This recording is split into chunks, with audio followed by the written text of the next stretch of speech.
So usually within a day or so we'll have it posted on our website. If you intended to show it to a colleague or had to drop out early, that's okay. I want to talk a little bit about what Update 05 really consists of before we dive into the interface. The Update 05 has 3 different components to it, and that's pretty traditional for past updates as well. So it's based upon 8.1, and Update 05 has an SNC update, and that typically targets your executables like the administrator, the application architect, and some of the other back-end components. Then we have the web core and web model updates as well, which do update some of the compiled pieces and parts of the web client, DLLs, code libraries, things like that. And then also they target the actual interface. And obviously, as you can see, the interface is completely different than it has been in the past. So as usual, they do a great job of providing documentation on what exactly are in these updates. So in this document, we're looking at web model update. And so you get a list of defects that have been fixed. So I'll talk about Update 05 in general. It is a complete rewrite of the web client interface. That much is true. It also includes a lot of bug fixes and defect fixes, which is great. And it also has some new features and functions that I'm going to show you today. So it consists of all of those things. It all seems great, good to me. I've been kind of banging on it for the last week or so here. Have done a couple of demos of it for some new customers. Everybody has loved it so far, and it does really seem to be like a well-polished release, I'll say. I haven't run into any issues or glaring problems with it so far. And I'll talk a little bit more about that as we dig into it too. So when you download on the Infor Extreme portal, and if you haven't done so yet, you'll have to do that and be able to download these new updates. And so you'd have to go to the Infor Extreme portal, log in. If you haven't logged in ever, you'll have to create an account or a username and password for yourself. Once you get in there, you'll be able to get into the downloads and then the patches area, and you're going to see these updates listed, along with Mobile 3.2, which we're going to show you today as well. Anyhow, inside of those zip files is the documentation. In my demo system, I work with just an out-of-the-box demo database. It's not customized in any way. All in, it took me about an hour to update my system. But again, I didn't pay any attention to any customizations that may get overwritten. I certainly think there's lots of potential for customizations you may have in your system to get overwritten. In fact, I might go so far to say is that everything's going to get overwritten because every single screen is new and changed, at least cosmetically, from all previous versions of what used to be SalesLogix and is now pretty much officially Infor CRM, and you'll see Infor's branding and logo having replaced any previous inklings of the SalesLogix branding throughout the product. So anyway, that's what you'll see in the documentation. And what I want to talk about too is, this is just a tip of the day. When I installed it and went through the procedures, restarted my IIS server on my demo image, what I noticed is in IE, some of the graphics look frankly strange. The tabs were kind of goofy looking. They had some remnants, what looked like of the old system and the new system. Some of those sort of colorful Fisher-Price icons that the previous versions had were stuck in my system. I seem to have kind of a hodgepodge. I didn't notice it in Chrome or Firefox, but certainly in IE I did. Long story short, the solution was to do a complete wipeout of the cache in IE. So clear your cache, log out, log back in, and then from that day on, everything looked great and looked just like it was supposed to. But we were kind of scratching our heads for a while as to what was going on there. So that would be my tip. So let's take a look at kind of what's new. Now, obviously, it's got a different, flatter, I'll call it, look to it. And some might call it more Microsoft or Apple-like. They've gotten rid of all of the little kids' icons that used to be over on the nav bar. The tabs don't have all the boxes around them. All of the gradations of color are gone from the interface. It has just this very simple, very flat look to it, which I happen to really like. I'm not saying everybody's going to like it. I like it. It just seems more attractive and more business-like to me than it's ever been before. But here's what I'm going to say I was the most impressed with about the software, the new package, is the performance. Every one of our customers, we use it too, of course, in-house. To me, it was always a bit of a lazy software. Some things changed pretty quickly when you would navigate around. Other things did not. It always seemed like it was lagging behind me, sometimes 2 seconds, 5 seconds, 10 seconds, that kind of thing. I don't know exactly what they've done, but I will tell you that by far this is the fastest performing release I've ever seen of any SalesLogix or Infor release. They've done something special under the hood, and to be honest with you, it's so fast, and I don't know if this is going to come across because there's going to be some latency with this GoToMeeting and all that, but what I found is that when I'm clicking through records on the right-hand side, it changes so fast by the time my eyes focus back on the screen, it's already changed. It's so happening so quickly, I don't even see it happening. And either through clicking or just using these little arrow buttons to cycle back and forth through the records, it just goes as fast as I can click, and it's never lagging behind me, or I'm never waiting for it to catch up. I noticed that too when you're shifting from the detail view, as we are here, back to the list view, and then to the summary view, and back to the main detail view. It is just incredibly fast. They've done something special, like I said. I don't know what it is, but they've clearly optimized whatever's happening under the hood with this thing to make it easily the fastest, noticeably faster. Now, I've also tried it on Chrome, Firefox, and IE. Now, in the older versions, there was a pretty obvious kind of seat-of-the-pants difference you could notice between Firefox, Chrome, and IE kind of being the slowest. I've noticed no difference in the browser. So there was always kind of a problem with some browser compatibilities, and one performed better than the other. I don't see any of that anymore. I mean, it just rockets along. It doesn't seem to care anymore which browser you're using, and really, at the end of the day, that's a wonderful thing. That's what we all want for your users who want to choose their browser of choice. It's great. So performance, it's got it in spades. Moving around, navigating around, once I sort of hit each screen at least once, it really is fast. So let's talk about some of the new features here. And I haven't been able to find a consolidated list of everything that's new. So I had to kind of do some scrounging and look at some emails and some other docs to try to put together for you what is new feature-wise in 05. And so there are some pretty cool things in here. And the first one is, you'll notice, is that the detail view doesn't have a splitter in between it anymore. It used to have a bar across the screen between the detail view and your tabs below. That's gone. Evidently, you can put it back if you really want it back. I'm not sure why you would. Now, the other thing I like is what they call tab stacking.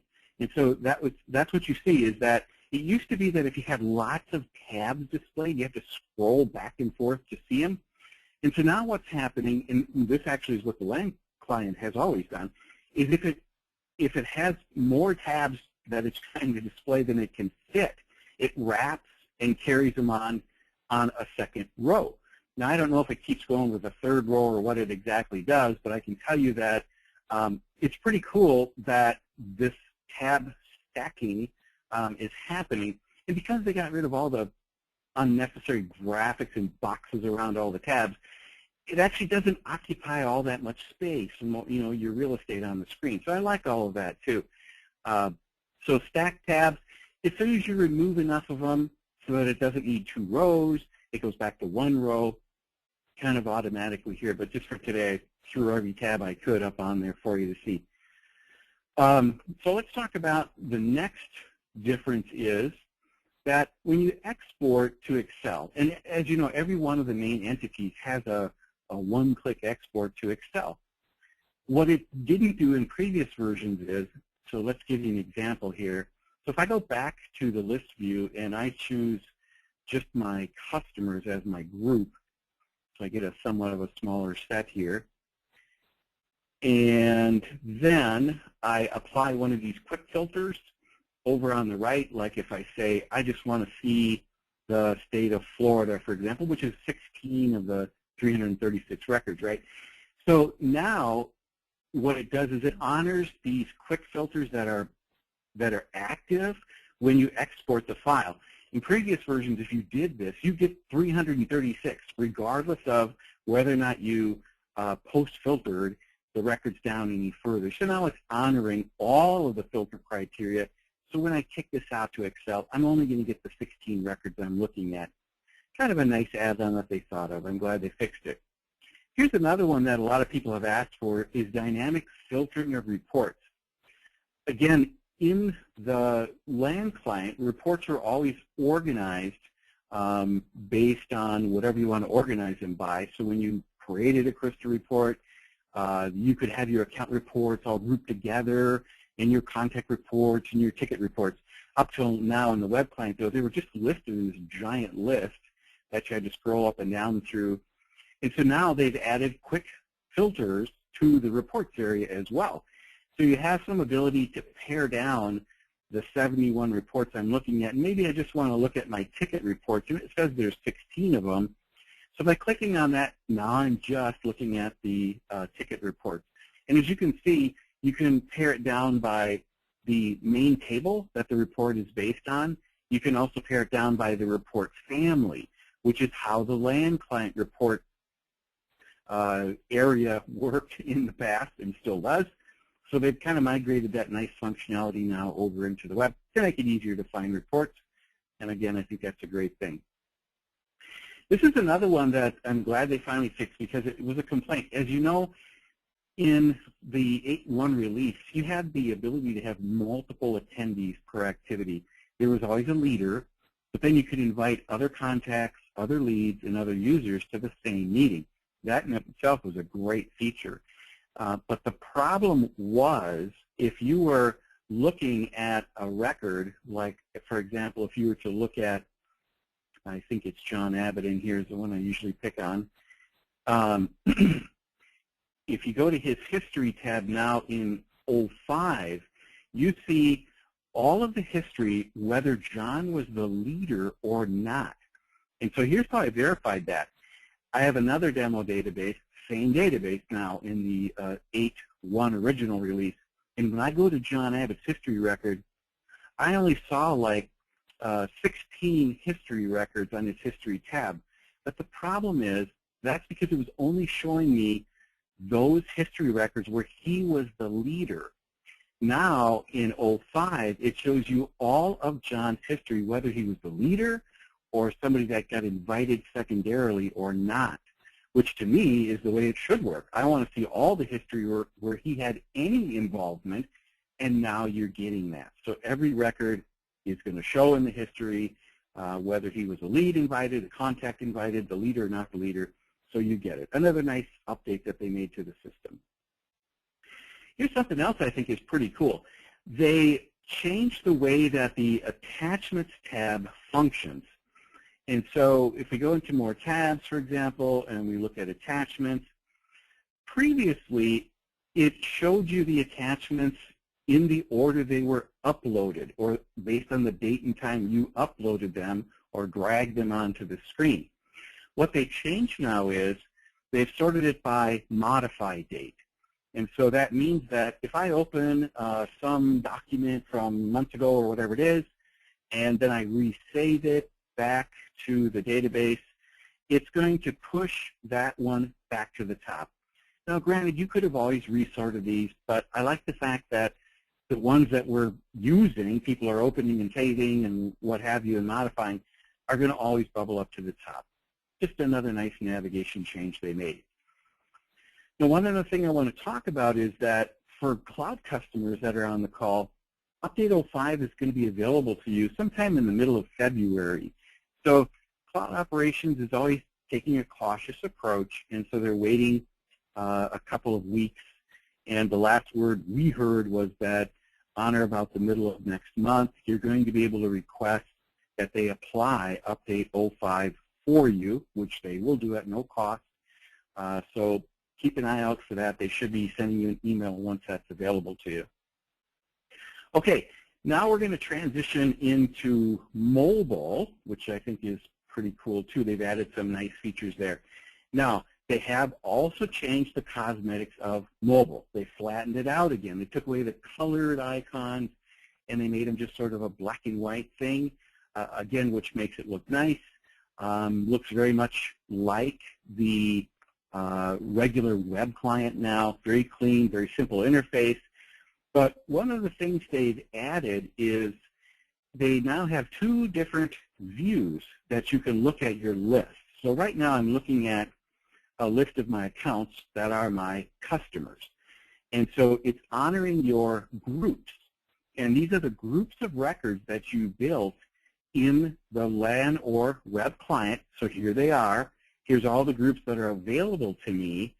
And any of them that I check are now going to be available to be selected by choosing this little group picker here. So I had a little group for no particular reason that was built on every record that started with AB, and so here they are. And you'll notice there's some KPIs that say I'm looking at 4 of them, and my total revenue based on closed in one opportunity is $1.1 billion, which is a lot. So this little KPI that you can choose to show or not show. You can shut these off by clicking on them if they really don't have any value to you. But again, if I go back to my customer view, I'm looking at what we call, what they're calling now the detail view. So the second view is the summary view. And that shows you more like what I would call the list view in the web client. So you get a little bit of information about the records in the group. And of course, you can scroll up and down and it'll load more and more records as you go. But you can see what's the name of the account, what's their city, what's their state, and what's their phone number. And that's really all I get to see. Now, if we switch that from an iPad to an iPhone, it probably makes sense to you why they're not showing all kinds of information, because they're trying to make this thing as user-friendly as they can on tiny little screen devices. We don't all have iPads, but if you do, there you go. And if I switch now to the detail view, it shows me a lot more data. It shows me the same information as before, but now I get the account manager, the owner, the industry, the type, the subtype, and their status. Now, why? Why did I get that? And I'll tell you why. Because if you go back to accounts in the web client and we click on our customer group tab, you can see that it's mirroring the same fields going left to right. If I move this down a little bit, you can see that it goes account, city, state, name, phone type, subtype, status, account manager, owner, industry. So that's what I'm seeing here. It's going to show me the same fields moving left to right in this detail view as the ones I'm seeing, up to 6 additional fields, that is. I've got more than that on here, so it's stopping at the industry fields, not showing the region. So I can show the first 6 fields in addition to the first 3. So I guess if my math is right, I can show the first 9 fields altogether on this detail view. And here's what it looks like on iPhone or Android. Instead of having it organized left to right, they're stacked in a little bit of a taller card view here. Now, the other thing they've changed is they made it responsive, and what that means is that if you tip the phone on its side or tip the iPad on its side, it automatically resizes the screen and takes advantage of the extra real estate that you get horizontally and vertically. So now that I've tipped it on its side, you can see that in this detail view, I've got all the same information. Instead of all stacked, it's side by side. If I go back, it's going to do it stacked. So it's doing this on the fly automatically, and that's what we call a responsive website. So they've added that capability in here. Okay, so Bree, that's what I was hoping to show today. Now, there are a lot more under the hood changes and so forth, and again, that's what I want to share with you. If you want to get the whole story about what's changed, all the documentation is available once you download the SNC Core Model Update. So with that, I'm just curious if we have any questions from anybody. Hi, Scott. We do have some questions that have come in. I am going to start out with, there was a question, maybe more of a comment, when you were looking at how tabs stack now. Yeah. One of the comments was it doesn't look like the list view tab stacks. They don't. That's a good point, and I wish they did. Yeah, I'm not sure. I would like to think that they'll add that feature, but I agree with you. For those companies that have a lot of group tabs, you still have to do a fair amount of scrolling to get to see them all because it puts them in alphabetical order. So to see more than that, you still have to go, push these left and right arrows to see it. I would love it if it had a stacked view option for me, which the LAN client does. They certainly seem to know how to do it because you're looking at it down here below. Okay, our next question is the export still dependent on Outlook integration, and can it be disabled? So I think that's the export to Excel that we were talking about a little earlier. Well, it doesn't use Outlook, it uses Excel. So it looks from Microsoft Excel on your workstation and fires it off and then does the import. So you do have to have Excel. And can you remove that? Absolutely. You can turn that capability off, based on the user role in the web client. So if you don't want your team exporting your records, you can definitely remove that capability from the quick action or common task area. All right. Our next question is about how in the beginning of this webinar, Scott, you mentioned that you would not suggest just throwing the update on there as it might rewrite some customizations. Yep. And a question came in about some custom tabs that were developed, and would those be rewritten, do you think? Well, they will take on the new style sheet, but generally custom tabs that are something you built from scratch don't get impacted by an upgrade. This one is a little different, though. We're not exactly sure yet what impact it's going to have even on custom tabs. So I'm going to cautiously answer the question that if it behaves the way all previous updates are, your custom tab, assuming it's part of your VFS and you put it back in there after the update, should survive and function just fine as it always has. But I can't say that with certainty because there's so many other components that have been changed through the model and the core update. It's not yet known how survivable your previous customizations are going to be. So we always recommend that you do a comparison using standard practices for managing an upgrade. Okay. Our next question is about mobile and wondering if the mobile KPIs show other data from custom tables. The ones that you get out of the box, no, but because the mobile is customizable, including providing you with the ability to build your own KPIs, you can add in any new KPI that you would want based on any table in the system.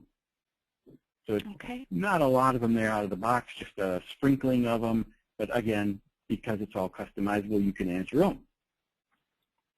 All right. Our next question is also in regards to mobile, and just wondering if you're able to shrink the header area of the mobile client.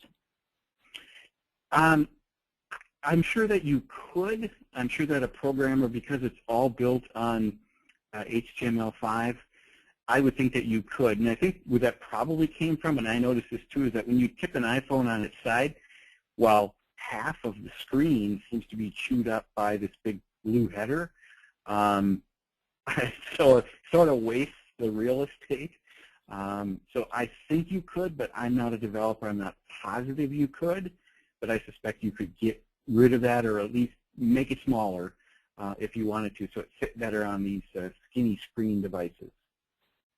Looks fine on an iPad, but kind of strange on an iPhone. Okay, our next question is in regards to browsers and wondering if there's still browser limitations to the desktop integration. I think the question probably is regarding the one feature that you have to have IE for, which is drag and drop and or Firefox. And so dragging and dropping attachments is only supported in IE and Firefox. To my knowledge, they haven't added that capability into Chrome yet. But I also haven't seen the new compatibility list that comes along with 05. Usually that stuff's available to us at the same time the updates come out, but I haven't seen it yet. So I'm really not sure the answer to that question yet. We're going to have the answer once they publish the new compatibility guide for update 05. Hopefully that'll answer all those questions. Okay. Our next question is, what is the status of Advanced Analytics 3.0 with this version of Infor CRM? That is scheduled in the next release. And so there's going to be update 06 coming out.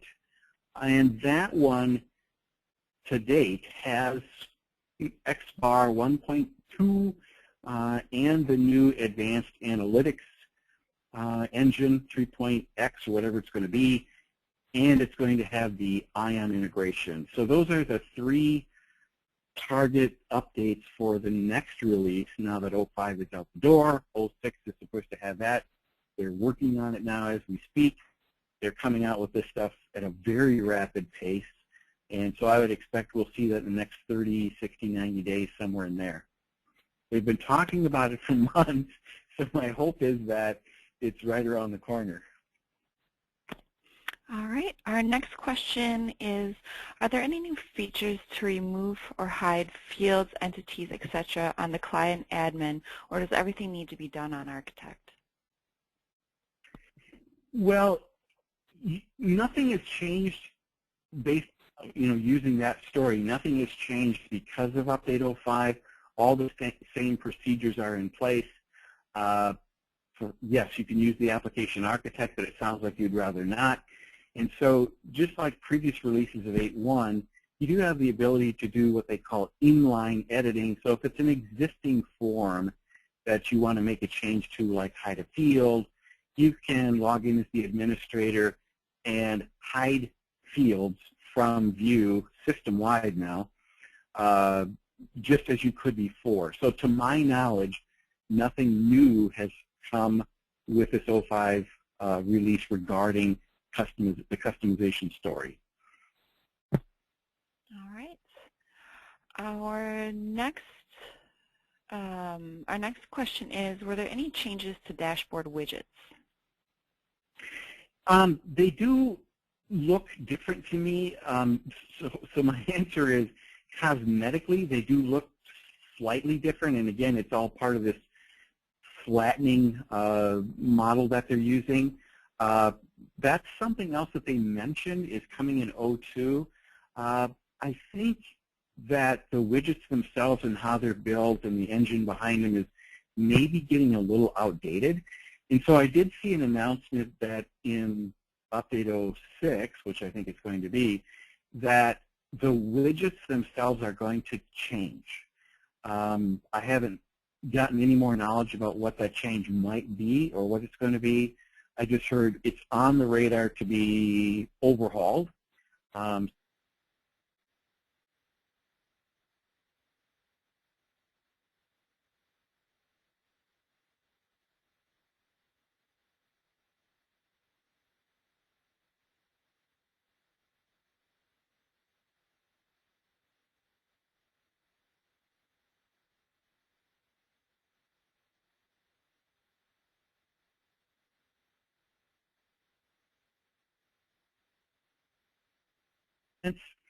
So if you're familiar with Scribe or Starfish ETL or Infor, those are all middleware products that can integrate Infor CRM with other applications, typically an accounting application. There's Dynalink out there too for the Sage products.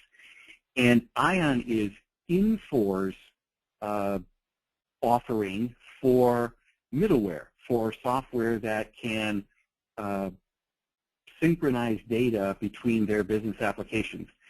And so it's going to have, in the new version of Infor CRM, which is coming next, a full two-way synchronization mechanism built into it for ION. What makes ION a little bit different than the other ones I mentioned is ION is not based on a source rule target model. It actually isn't middleware in the traditional sense. What it is a cloud storage mechanism, and it takes changes and stores them in a database and then allows other applications to consume that data. So an example of that might be that if I create a sales order in Infor CRM, as soon as I save it, it's going to take that document and create an HTML version of it and post it up on the ION server. And it's going to sit there. So every single change that you want to be made available can be pushed out to ION and sit in its warehouse. And then other Infor applications can then consume that data. So I might have Sightline, the Infor ERP product, one of many, and it's going, hey, look, if I ever see Infor CRM document sitting up on ION, I want it. So it will go out and get it. So the two applications are not talking directly to each other. They're both pushing and consuming these documents from ION based on their own sets of rules and their own requirements. Hopefully that makes sense, but that's in a nutshell how ION works and how it's different than other point-to-point middleware solutions. It's more of a hub and spoke rather than a point-to-point integration solution. Thanks, Scott. We do have, at least for the time being, one additional question along the same vein as the last one. Do we know when 06 is due to be released? Well, that's a moving target, I'll tell you. They are saying it would be sometime in the next 30 to 60 days. So that's the most specific information I've heard so far. It is the version they're working on today. Now that 05 is out the door, they're well underway working on 06. So 30 to 60 days. They have a very aggressive schedule for coming out with these updates. And so I don't think they're being optimistic. They have lots of new developers that they've hired, much bigger budgets than they've ever had in the past. So I think you're going to see the rate of updates really taking on some great velocity here. So I'm sorry I don't have a more specific date for you yet. And just, we do keep on top of this as much as possible. We'll be attending a business partner conference call here. I believe it is tomorrow. And whenever we learn, a release date or something like that, we will blog about that and put it up on our website, so it's there for you to find and read about. So as soon as we know, we will let you know. And Scott, in the meantime, we did have one more question pop up, and that is Infor CRM V8 Update 05 fully Unicode compliant?